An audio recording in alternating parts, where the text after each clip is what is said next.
Shalom Aleichem alle meine Teire.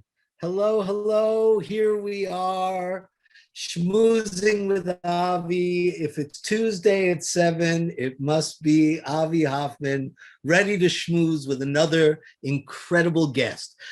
So I'm going to give you a hint as to where our guest is, because today, in her honor, I went casual, and I am wearing my very special secret Jewish space laser core t-shirt. Mazel tov. So there you have it. So as you know, the space lasers, the Jewish space lasers, apparently started the wildfires on the West Coast.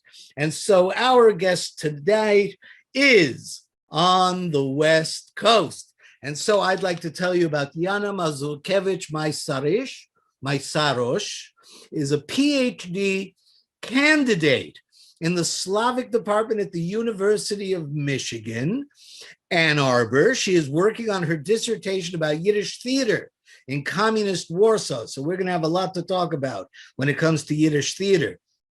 Originally from Poland, and that's another thing we have a lot to talk about, Jana holds a Master of Arts degree in Polish philology and Jewish studies from the University of Wrocław. Jana is not only a practicing academic, but also an active theater artist and critic. She's an actor, director, playwright, and producer of Yiddish theater. Bis hin de 20. In October of 2017, she moved to San Diego and launched the Yiddish Arts and Academics Association of North America, YAANA. Jana unites scholars, artists, activists, and anybody with an interest in Yiddish.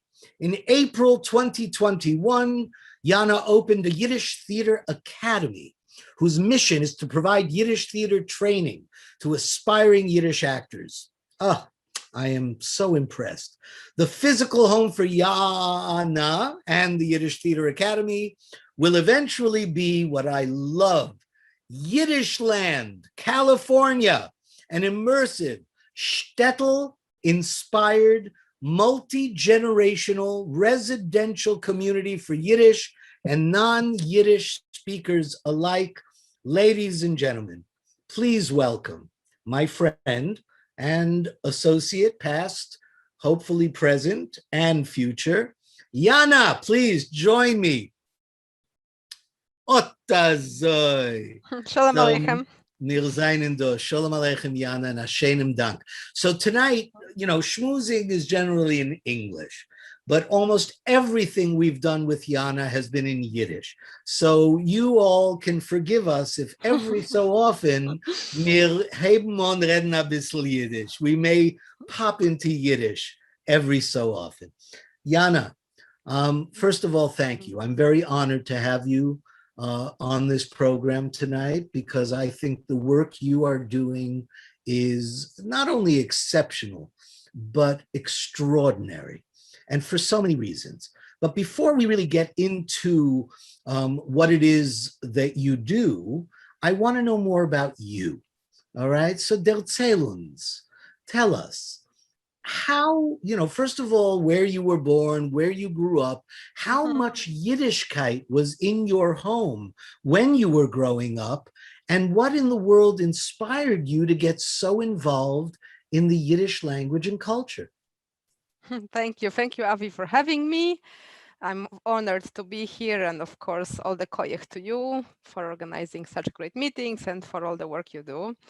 It's fantastic. As I said before, I'm happy that we spread Yiddishkeit in other places than New York. It gives good reputation to other parts of America. So yes, a little about me. I was born in Kielce in Poland. Some of you might know that last pogrom in history took place in Kielce. So it's a little bit of a terrifying place for many Jews. I'm not surprised.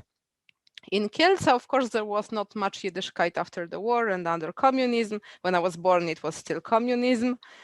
But what was definitely there was the Yiddish songs, Sometimes they were sung in Yiddish and sometimes in Polish translation.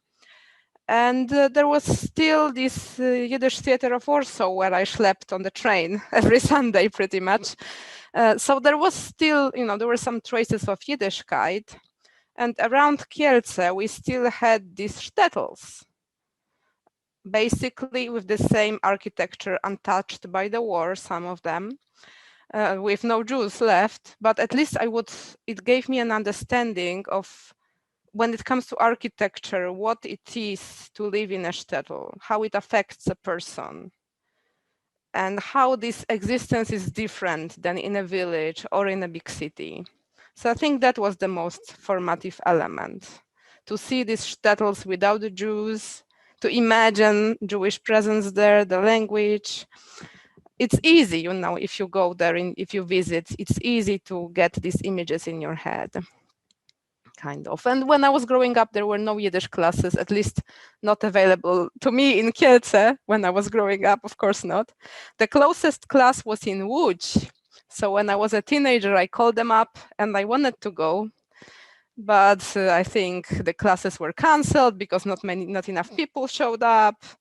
There was never a guarantee that you slept there and there will be a class. You know what I mean? But your parents did speak Yiddish at home? No. So how did you even come in contact with it? Well, as I said, through song and through this interest in shtetls, that was probably the first reason why I got interested. So you discovered the Yiddish language in the Yiddish theater in Warsaw, basically? What was your first contact with Yiddish? No, the first contact was at home. The Yiddish songs definitely were there. And it was a huge part of my upbringing.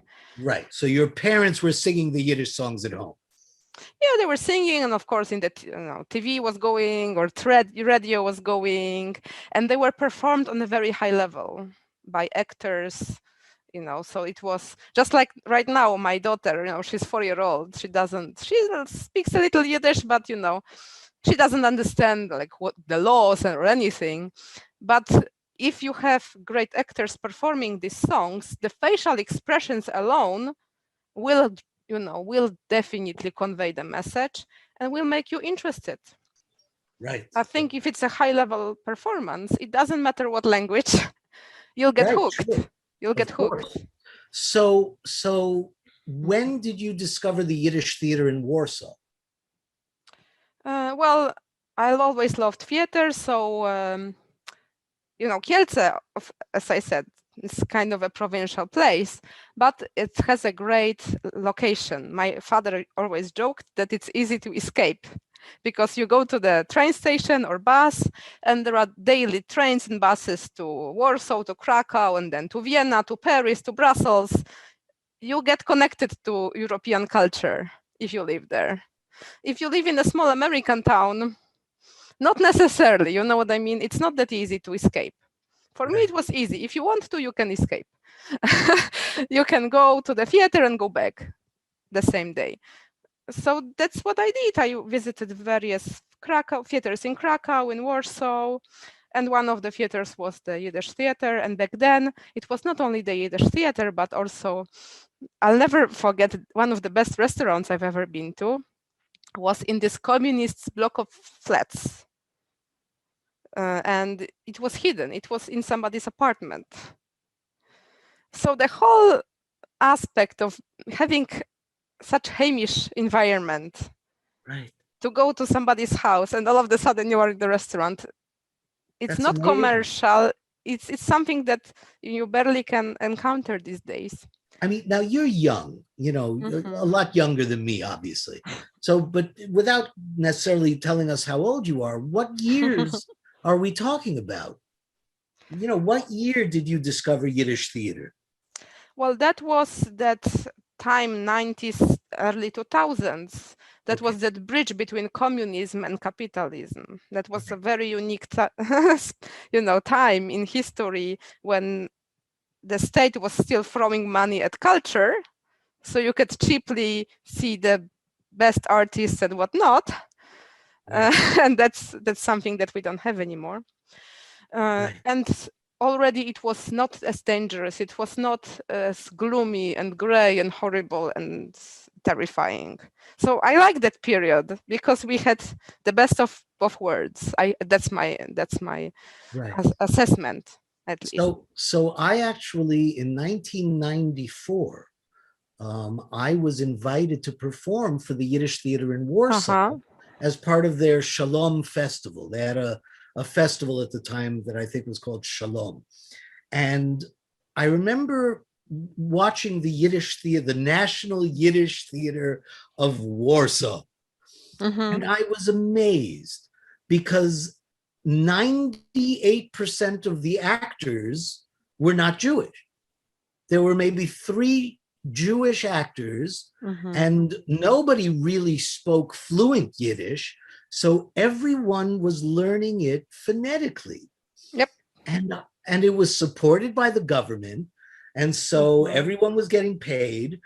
And I was stunned by the quality of the work, by the incredible dedication.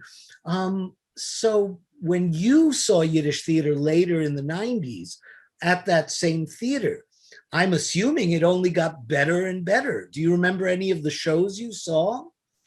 Well, they were mostly musicals.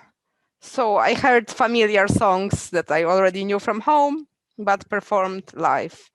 And then, of course, the theater, it underwent tons of changes when the first director, Shurmi, died.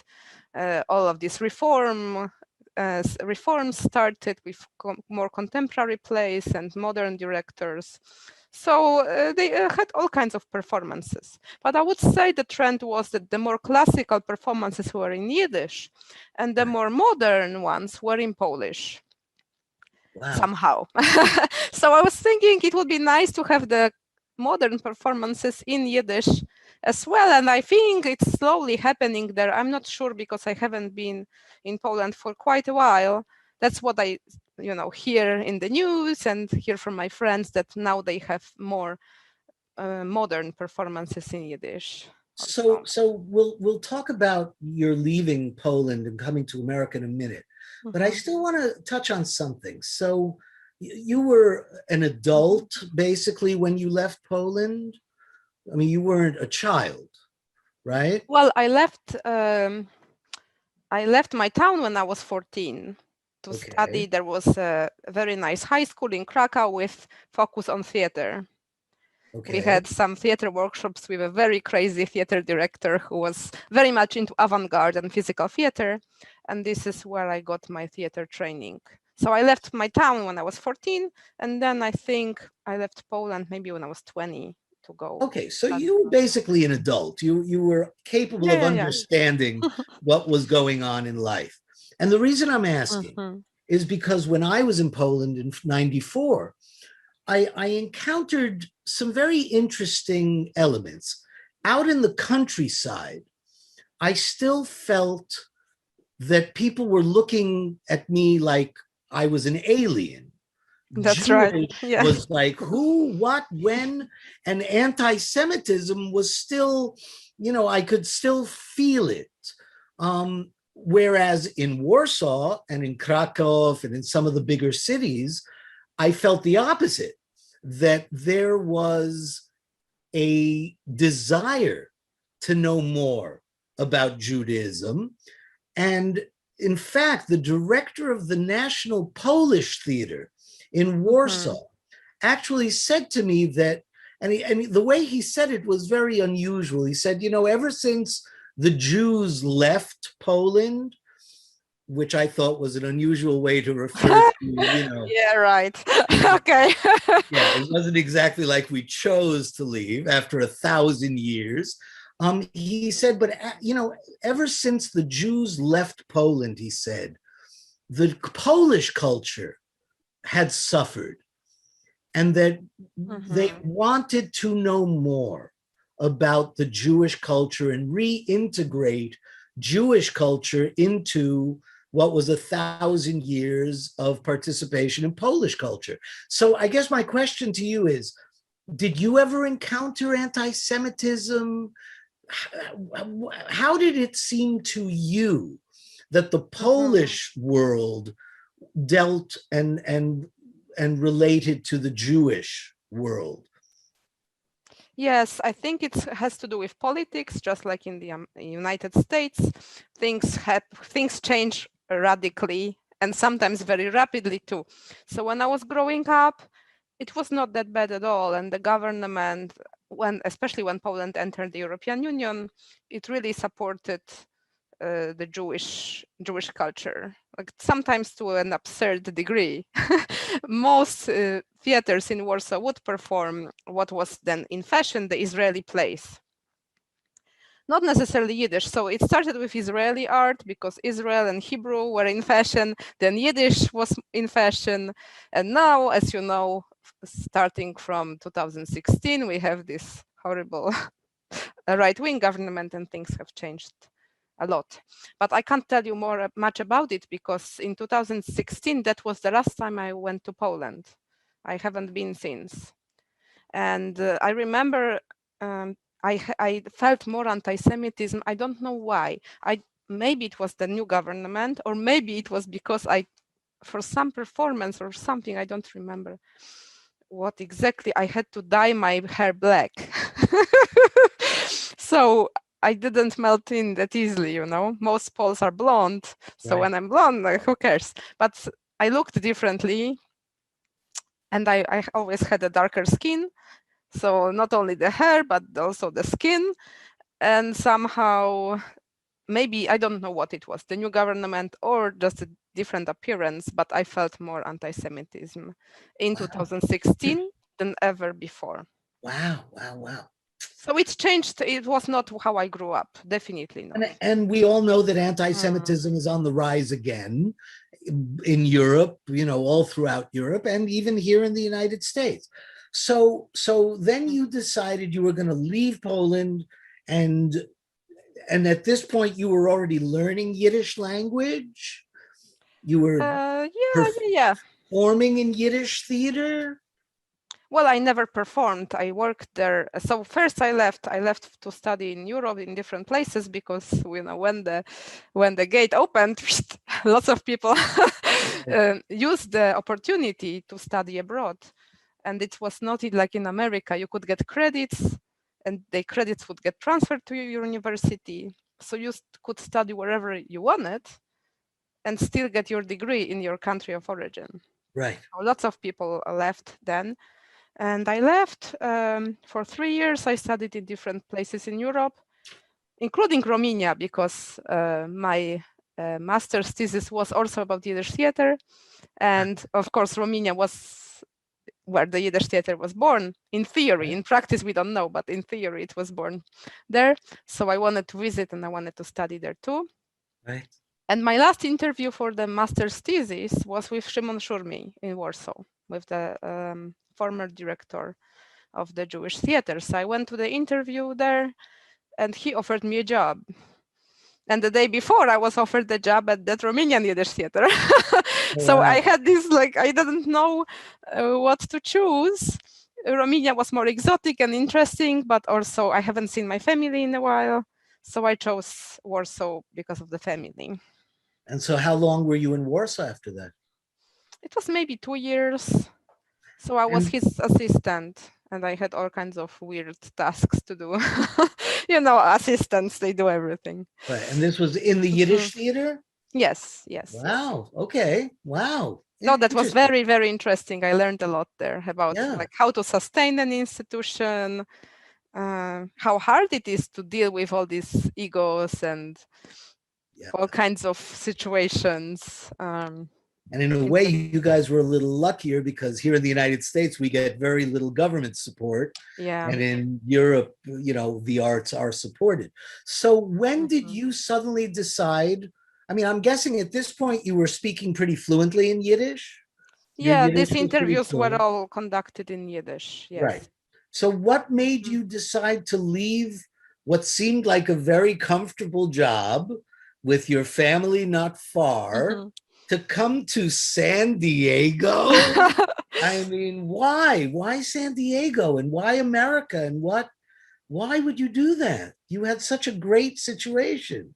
That's right. Yeah, my family said, no to immigration. My parents had some offers to go to Australia or who knows where, and they always refused because they didn't want to lose their status. They said, "Oh, if you go abroad, you become an infant, and then you have to start from scratch, and it's extremely hard." And of course, that's true.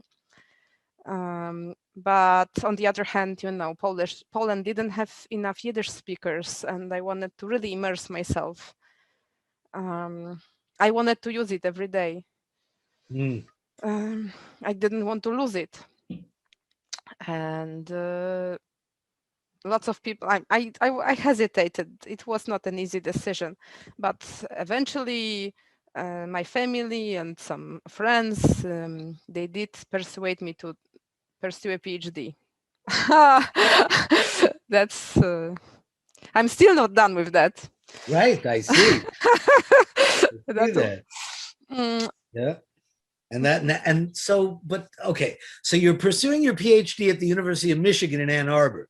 right. So it started in Michigan, but I liked the program a lot.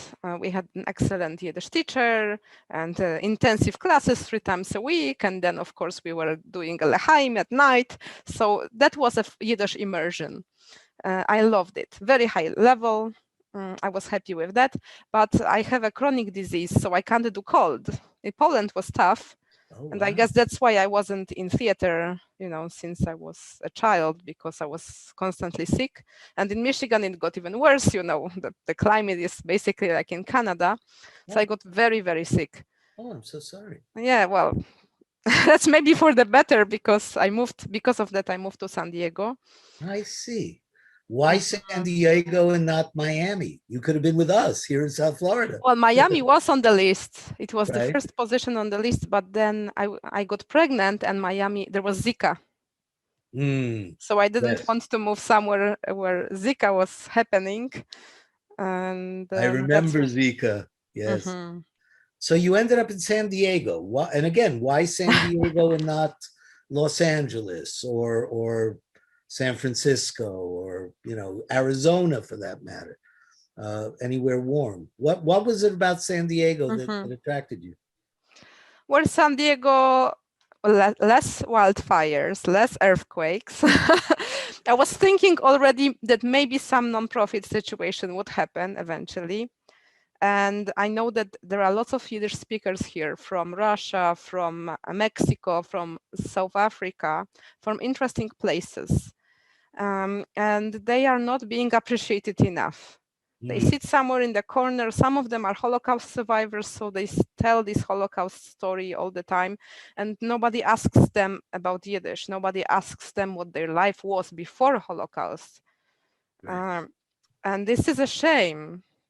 So I did research in both places. First, LA, I was interviewing some retired actors and actresses there. And then in San Diego, and to be honest, I preferred San Diego. First of all, you were not stuck in traffic all the time. Life was easier. Beaches were cleaner. It's better to raise family. Tons of reasons. And it has enough Yiddish to, for my needs, so to say. And I guess a Yiddish organization is more needed here than in LA. LA already has some Yiddish resources, and San Diego had bubkes, gurnisht.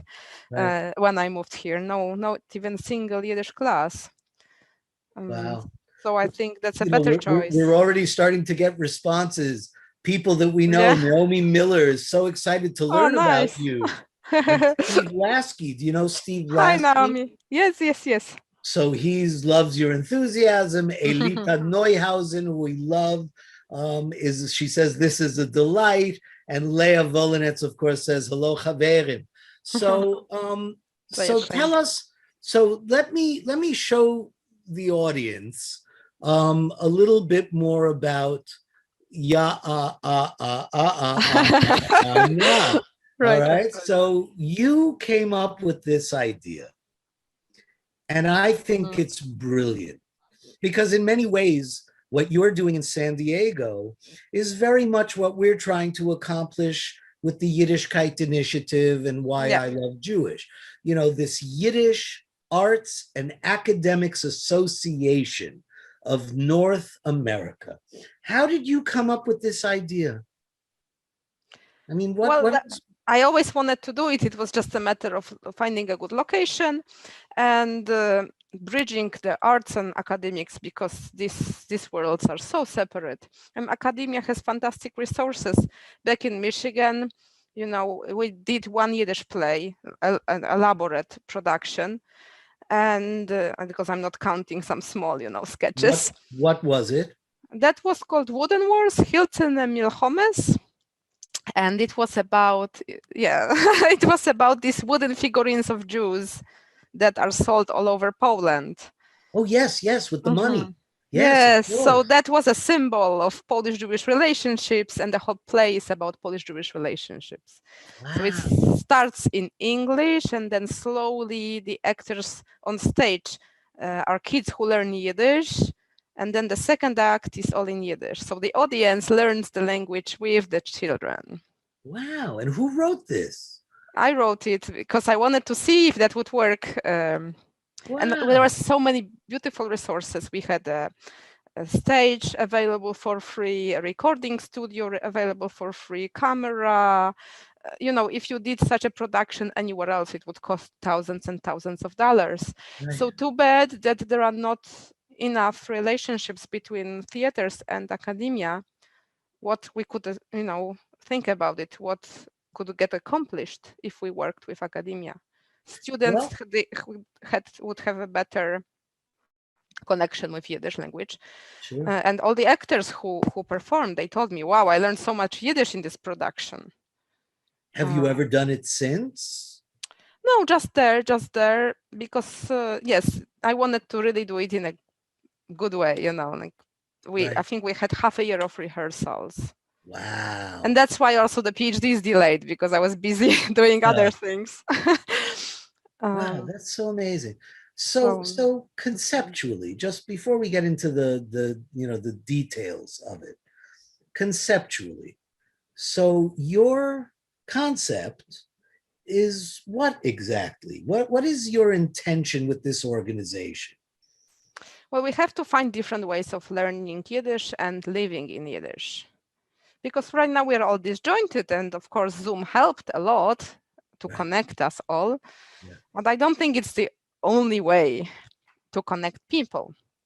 So in the long run, I don't know when it is going to happen, but it will happen. We will eventually have this Yiddish Land, California. That will be a place designated for Yiddish, a big cultural center. Let's talk about that later. But that's the master plan. You asked me about the master plan, so that's the master plan. Okay. And these are the steps on the way to accomplish that. Okay, but as an organization, your mission is basically to take arts, which I'm guessing includes everything from theater to poetry to music to film to all of the different art mediums, and take academics, which is not quite where we are. We're, you know, we do a little very abyssal, a klein bissel. You know, we do our little Yiddish fun classes, but other than that, we're not really in the academic world, even though I'd like to be. So you take the arts, you take the academics, and you've created your organization around those two main things. But you also call yourself an association. So right. Tell me what that means to you, because I feel the same way about the Yiddishkeit initiative, the idea that we want to be an umbrella for many different organizations. So what is your thought? What is your thought on that subject? Right. So we're working on building partnerships with universities. We already signed contracts, I think, with 300 universities. And we have interns who work for us, and they also get free access to Yiddish classes and Yiddish events. So this is how we're starting these partnerships. Hopefully we could also do Yiddish programs, Yiddish intensive programs with other universities, and bring people eventually physically to San Diego so they could get immersed in that culture. Okay, so you've just blown me away. You have contracts with 300 universities? So far, yes. What does the contract say? Because No, I've been working on one contract with one university for 2.5 years. And I'm still haven't signed it. We're still negotiating and trying to figure it out. What exactly does this contract that you have say with these universities? yeah. No, these are just internship agreements. So Okay. we get interns from these institutions. Okay. And the Mhm. interns are doing what? They're All getting kinds of lessons. things. I Mhm. see. I see. We have all kinds of internships from graphic design internship to architecture internship, all kinds of things. I see. Understand. Okay, cool. Mhm. That's amazing. You are impressing me more and more and more the more I get to know you, just FYI. Wow. Thank Okay. you, but we're still a very young organization. We have to I work very hard to establish ourselves firmly. I understand. Believe me, we're a young organization. We're 5 years old. But the first 3 years we were like in diapers. And Right. the last couple of years we've started to walk a little bit. We're still crawling and we're just starting to stand up. So I understand how difficult it is, especially when it comes to fundraising and grant writing and being able to develop the kinds of programming that I assume you want to develop. So let's talk a little bit about your programs. So what do you offer at Tell Well, us a little bit about this. right. So the next program we will proudly, and we are proudly presenting to you is this Not Your Usual Intensive Yiddish program. And this is the first intensive program that is focused on theater. So we encouraged all the teachers to teach through the lens of theater because we believe that's the best way to learn. That's, based on my previous experience, and the teachers, they agreed with us. So we have not only language classes, but also theater workshops. Wow. Rafi Goldwasser will teach theater workshop and Daniel Galay will teach intonation. And a lot of song workshops by Cindy Paley, Alejandra Czarny, Daniel Kahn, and Elisheva Adelson. So, these teachers, they all have taught for us already. They enjoy it. Still, students loved it. So we are confident it's going to be a good program. Right, right. And Well, that's hopefully the first program that will have some kind of focus. Later on, we'll do focus on dialects, focus on specific culture, let's say Romanian culture, Polish culture, Hungarian culture. We could make them more focused on some specific topic. Wow. Excellent. Just excellent. Yeah. One of the things I've been thinking a lot about is the idea that as Yiddish theater is growing, and it is. I mean, Fiddler on the Roof in New York ran for 2 years, 2.5 years, Death of a Salesman, Waiting for Godot. The list is growing and growing all over the world. So Yiddish theater could potentially actually be a job for young actors to develop. Exactly. In order to get in there, they have to learn enough. So the idea of having a Yiddish theater conservatory, I think, is a brilliant idea. And again, I hope that we will find ways to partner in order to accomplish these kinds of things. So you have the arts, you have the academics. So are you developing your own curricula?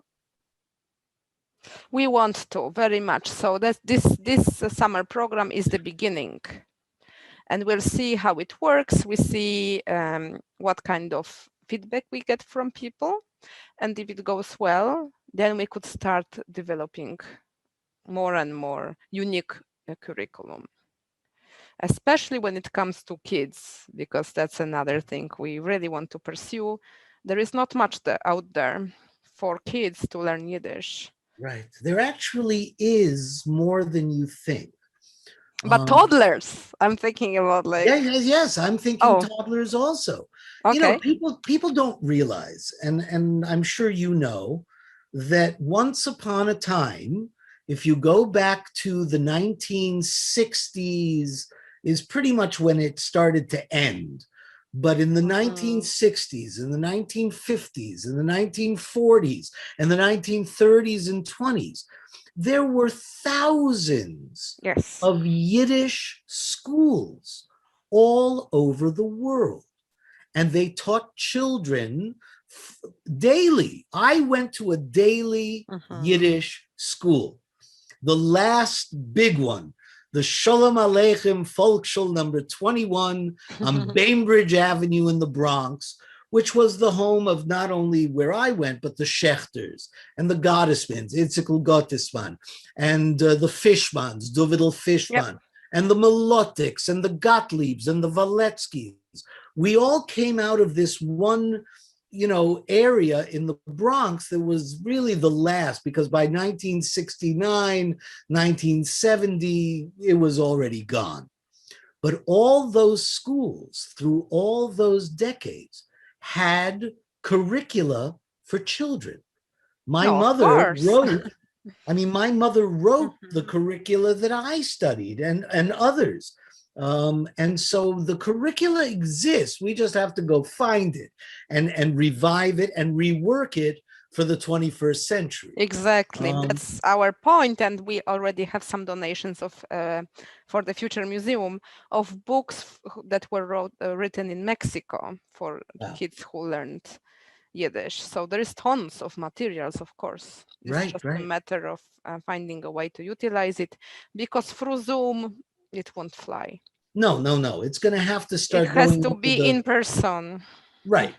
And the way to do that is I think you're right. And one of the things we used to do when we were growing up, we were doing Yiddish theater as children. Yeah. As a matter of fact, I literally just yesterday got, let me see if I could show it to you, if you'll be able to see it.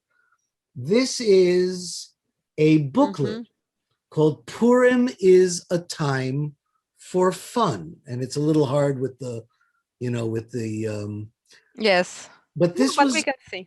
This was actually a musical play that was developed by my mother, Tzip Valetsky, Josh Valetsky's mother, Tzidl, and Malke Gottlieb, who wrote the music. And it was all about Purim. Purim is a Spielazah, and it was in Yiddish. We've now translated it into English to offer Jewish day schools, with the idea that the Jewish day school could teach the kids the Yiddish program, the English program, and add in a little bit of Yiddish, little drops and pieces, and it's a musical, so they can perform it. So we're now trying to develop a pilot program with a Jewish day school here in South Florida. So obviously, these are things we can, talk about working together. Let me show the audience also a little bit more of the work that you're doing. Can you tell us a little bit about these programs? Oh, sure. So Yiddish, these are older classes. We don't have them anymore.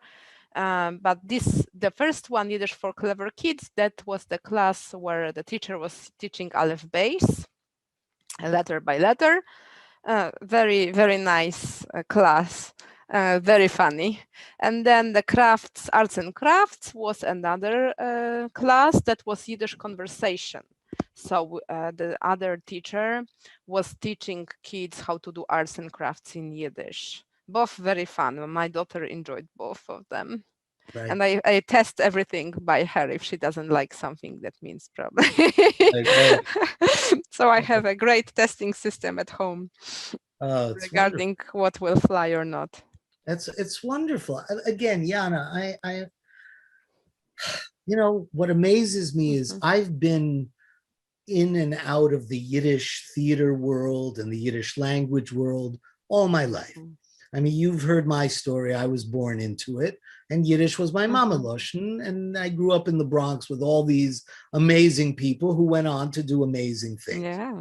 But I am so impressed with people like you and Daniel Kahn, younger people, a new generation of people who discover Yiddish and fall in love.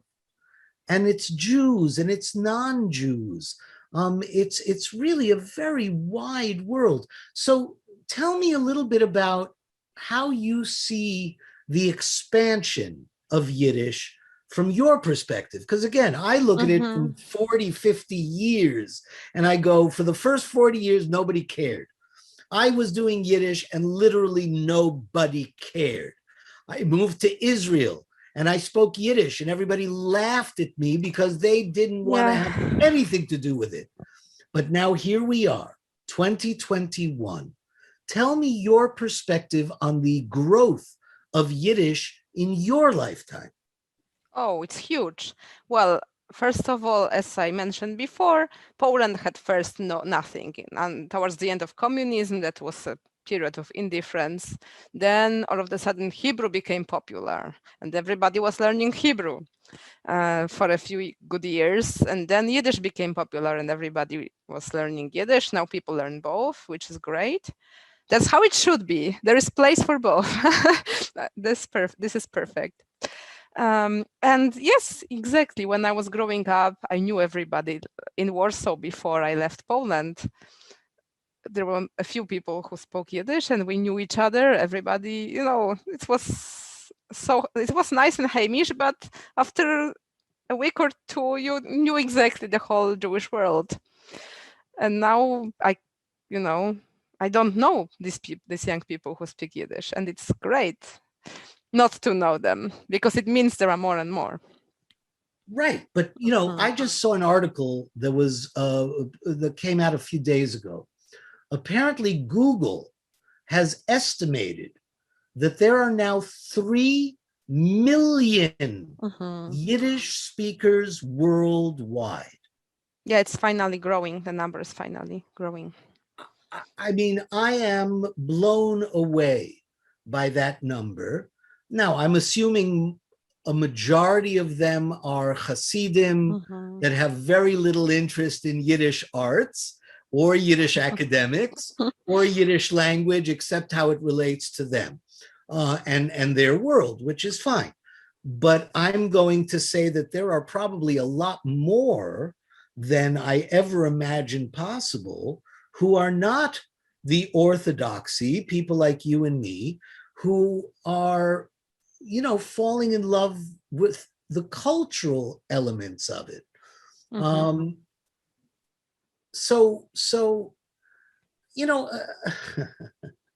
want to know more about what you're doing. And I want to know more about, Yiddish Land. But before that, let me just, because I can't believe we're already 45 minutes into this. so because I could talk to you for hours. So here's a little video that I found that you did with, this is apparently your Yiddish Theater Academy, and an interactive Gespräch, a talk with Okay, Shalom Aleichem. Mein Name ist Jana Mazurkiewicz Meisarosh. Ich bin ein Gründer von unserer Assoziation von Künstlern und Akademikern in Zuid-Amerika. Hein haben wir eine große Vergnügen zu treffen sich mit Mike Burstein. And I love that it's in Yiddish. Has to be. Hat gespielt und regissiert in verschiedenen Ländern herum der Welt. Ein großen Dank, als ihr trefft sich mit uns. And of course, the brilliant Mike Bullstein. Ich habe dich nicht gesehen in solche lange Jahren. Sachzeit, aber du hast das schön im Regenbogen. Great Mike Bullstein. In Gan Eden, in San Diego, was kann ich tun? Sie ist da kein Gan Eden, ich bin Masken. So I love the idea that you are, talking to and interviewing and introducing a whole new generation to some of these incredible stars, not of Yiddish theater and Yiddish culture. Mike, of course, is an icon and probably the strongest influence in my life to ever get into the theater, because I saw him in the Megillah Lieder when I was a child. Tell us a little bit about this project. because I'm involved in it, of course, so I Yes, know a little I'm bit so about happy. I'm so But- happy you agreed. Well, Huge thank you. covet, huge covet. I am honored to be in the company of some of these amazing people. Obviously, you know, people I know and some I don't. Tell us about this project, because what I love about what you're doing is that it's new.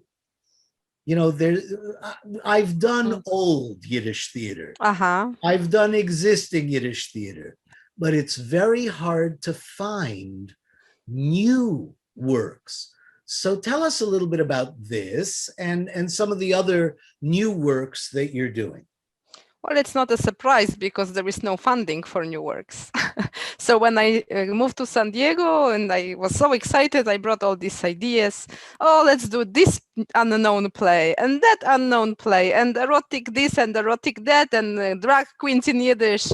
And then people looked at me like I was not the wisest person and said, but we just want Fiddler on the Roof. Why won't you bring us Fiddler on the Roof?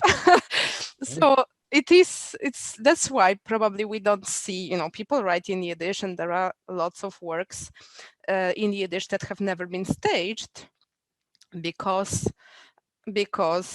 of lack of funding, pretty much. And I see it's a big challenge. If you show a well-known play, you get many more clicks than if you show something new. But yet it's so important for Yiddish to grow that we must emphasize this. But let's talk about this for a second, because I am very excited about what you're talking about. Number one, I don't know for a fact, and apparently you do, that there are that many new Yiddish works, written in Yiddish. In a drawer. Lots of people have them in the drawer somewhere in Poland and in America. I'm not saying tons and tons, but a good deal. But any, I'm amazed that there's one. I'm amazed that there's 5. You're telling me there's probably more than 5 or 10 new Yiddish pieces that need to have a life. So what are the challenges? What do you think are the challenges other than funding? Obviously, funding is a huge we both know what. Yes. But I think there are other challenges. Of course, there are other challenges. People are not used to. The audience seeks nostalgia sometimes in Yiddish, and the thought that there might be something new staged in Yiddish is just not in their universe. Okay, but so when we were doing Death of a Salesman in Yiddish in New York, someone once came up to me, a very famous producer, and he said, "Oh my God, I never realized it. Yiddish theater is the new opera." And at first I wasn't sure what he meant by that, because we weren't singing Death of a Salesman. Right. But what he meant was, you can go to the opera and listen to a piece in German or Italian or that you don't understand a word, but because of the super titles, everything is clear. When we did Death of a Salesman, we were sold out. Fiddler on the Roof was sold out. Waiting for Godot was sold out. Many of the new Yiddish productions are selling out. And the vast majority of the people watching, the audience, don't understand the language. Yes. So the challenge I see in doing Yiddish theater that's new, and even not new, is that we have to be able to provide the subtitles, just like a foreign film. Yes. Yiddish film and Yiddish television is now becoming very popular. Shtisel, Unorthodox, Shechita. I mean, there are all these great Yiddish projects, but if they weren't subtitled, they would be nothing. They wouldn't have an audience beyond Shtisel would be an Israeli TV series, and that would be it. How can we overcome that challenge, Jana? Well, it has to be relevant. I think, to people's lives, just like this Zoom play you just mentioned. It's written specifically for Zoom. So you Right. can't put it on real stage. If there is an excuse to have a play on Zoom in that regard. Right. Because to have some other play on Zoom, there are challenges with that. But because this one is written specifically for Zoom, it's something maybe that can be attractive for the audience. But will We will there see. be subtitles? Yes. Okay, so there's the answer. Mhm. The answer is to be able to create a series of readings of new plays in Yiddish, but we have to do them in a way that the subtitles are already part of the project. So, this is something you and I could certainly talk about. And I hope we get to talk about a lot of different things, not tonight, but in the future, because I see Jana and the Yiddish and YI as, very close organizations that should be allied in many ways. And let's talk about the big kahuna, right? The big concept that I think you came up with, which is, genius. It borderlines genius. Tell us about Yiddish Land. What is your concept for Yiddish Land? Well, it's simple. Yiddish has no land. So we need to create land for it. I'm not sure if we'll get to the land itself that's soon, but at least I would like to start with some property with guest rooms. And Well, tell us the concept. Tell us the concept first. All right. So your idea is to do what exactly? Well, we want this shtetl that I mentioned from my childhood. We would like to recreate it in California, because in California, people can't go physically to a shtetl and see what it looks like. In New York, you have a tenement museum, so you get the feel. You learn Jewish history through that, partially. Right. But that's Here, not a shtetl. No, but at least there is something. That's the New York shtetl. New York shtetl, The exactly. But in tenements, California, there is nothing. How can we explain to people how Jews lived throughout centuries? So you want to buy a piece of land, and on this piece of land, you want to build a shtetl? Well, that would be the master plan. But of course, step by step, I would like to start with some property where we could have a cultural center with a good stage, solid place where we could stage various productions, and guest rooms. And these guest rooms are crucial because they would help us survive. Right. So these guest rooms would be shtetl style. They would be furnished as if you live in a shtetl, but they would yet have all the modern appliances. So people could I was going to say, people don't live have comfortable. No. Yeah, People they don't have to sleep on the hay floors. Exactly, exactly. Right. So your concept, if I understand it correctly, is you buy a piece of land, you have different structures on the land, which includes guest housing, stages, classrooms, film screening rooms, music rooms, and people would come for how long? Well, they could come for intensive programs, and in our organization, intensive programs are usually 2 weeks long, or they could come for a week, they could come for a month. They decide, because, San Diego has lots of tourist attractions, so they could kill two birds in one stone. They could come to learn Yiddish and learn about Yiddish culture, and they could then go to the zoo and take a bath in the ocean. I think it's a great location for such an institution. And it would be a mix of Yiddish and English? Or we would have all kinds of programs, just like right now. We have some programs that are all in Yiddish, and we have some programs that are all in English, and we have mixture programs, because we want to reach as many people as possible, and some there is always this conflict. Some people will say, oh, you call yourself a Yiddish organization, everything is in English. And then other people will be like, oh, you are so exclusive. You think that you do things in Yiddish and you don't care about people who are interested in Yiddish, but they don't speak Yiddish. So you have to have both. Right, right. And that would be sustained. That would be exactly the model that we have right now. So this would be like Disneyland for Yiddish. Well, yes. Only on a smaller level. Yeah. Much smaller. And Yeah. I would like it to be in a good location, not somewhere in the desert where only goats can come and enjoy, but in a good location, closer to the ocean. So you get that breeze, you can Right. be comfortable. And there would be children's programming so people could come with their kids. Yes. And the kids could go learn beginning Yiddish and do a Yiddish play or Yiddish songs, Yiddish, Yes. arts and crafts. Wow, what a brilliant idea. So in Los Angeles, of course, there's Disneyland.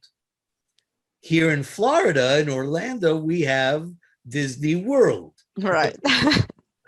So you and I were actually kind of joking about it, the other day when we were saying, okay, you create Yiddish Land in San Diego, and maybe we'll create Yiddish World here in South Florida, which probably has maybe the second largest Yiddish speaking community, or certainly the third largest Jewish population in America. After New York and Los Angeles, right. And probably one of the largest Yiddish-speaking communities in the world after New York and Israel.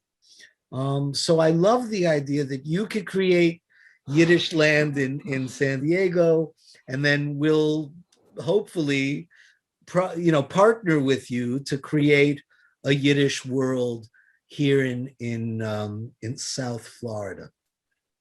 Well, the sooner the better, because we need large, strong institutions. We can't be small and weak. We already know that from history.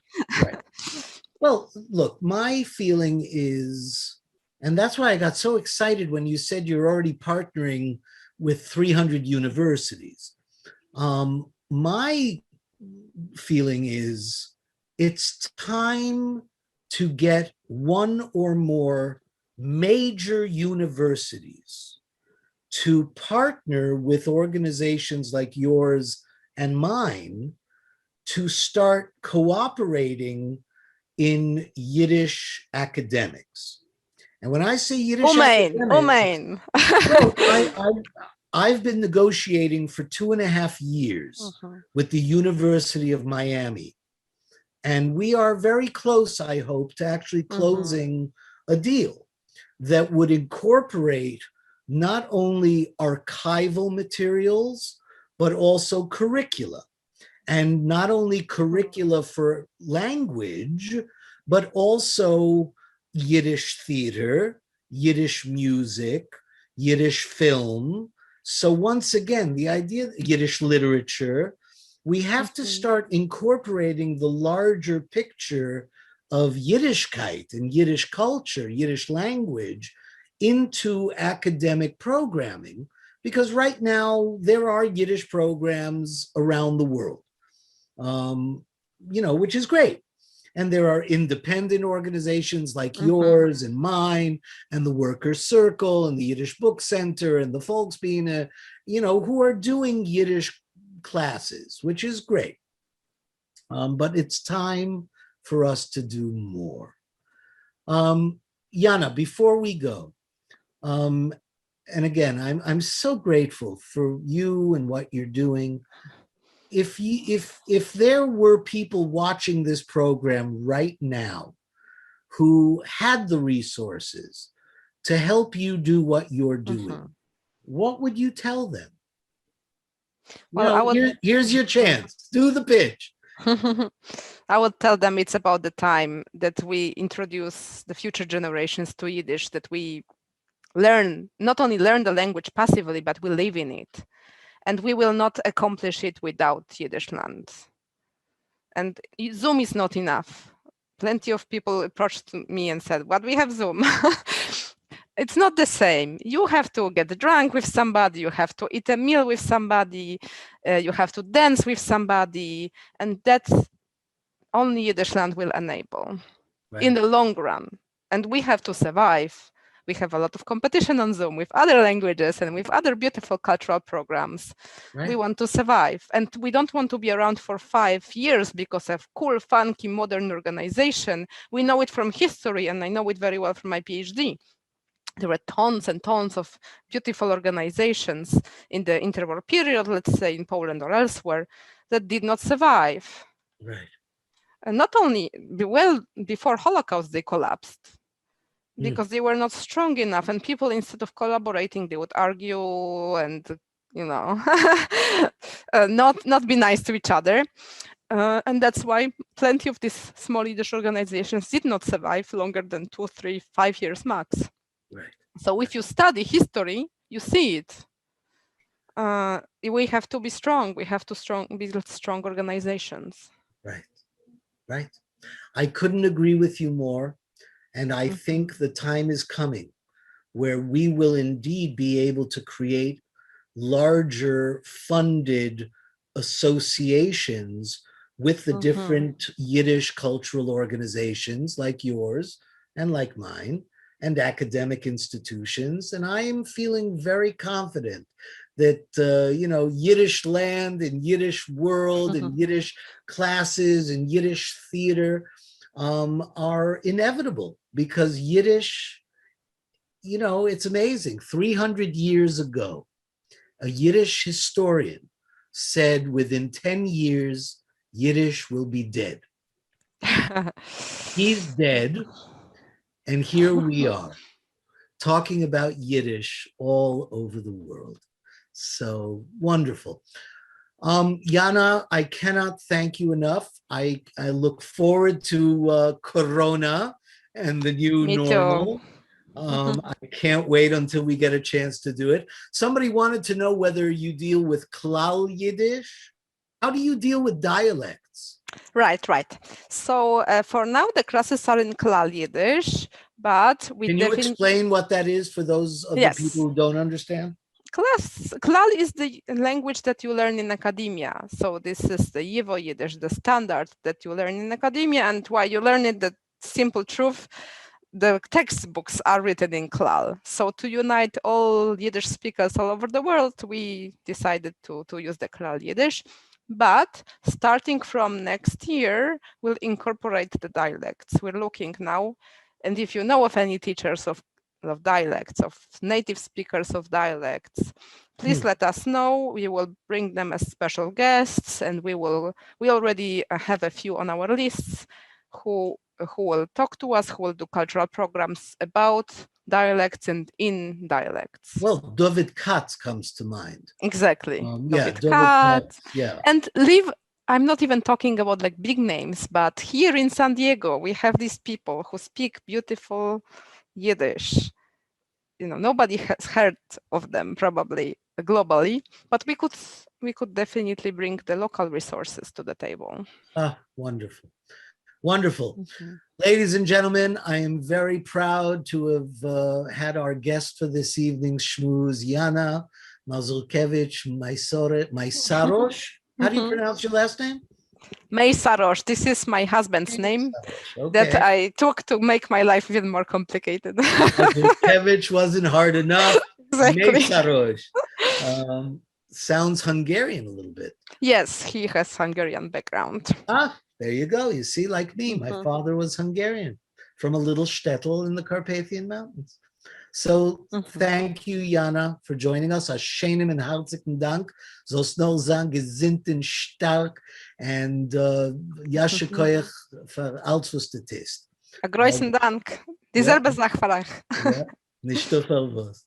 So thank you. Anybody, if you want to go, yaana.org.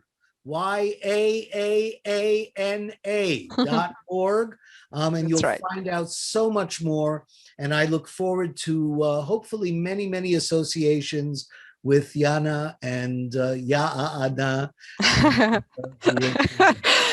Umein. Thank you very much. Umein. It was a pleasure to talk to you today. Hashanim Dank. See you soon.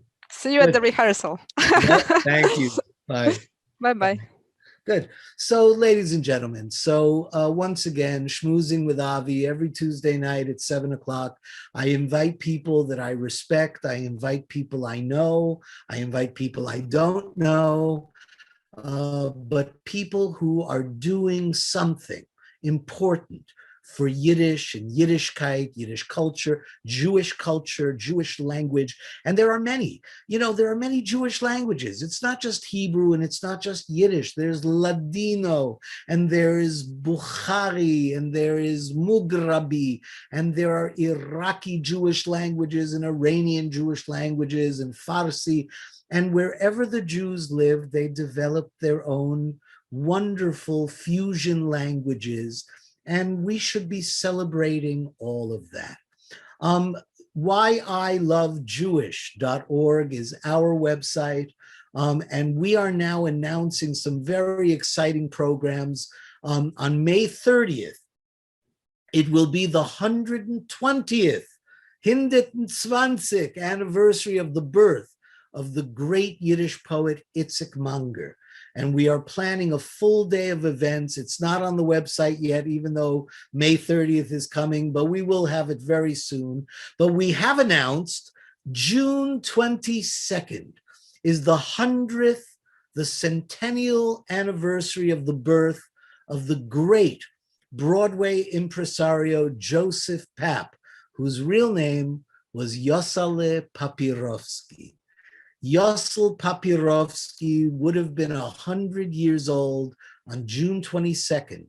And in his honor, we are going to present a full day of events that we are calling Celebrating Yossel, Joe Papp at 100. So go to our website, see what we're doing.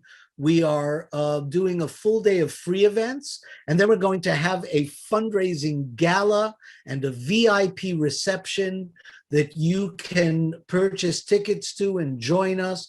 We are going to have celebrities and stars from all over, from the Public Theater in New York, that is the Joseph Papp Public Theater, programs that I have developed and others have developed.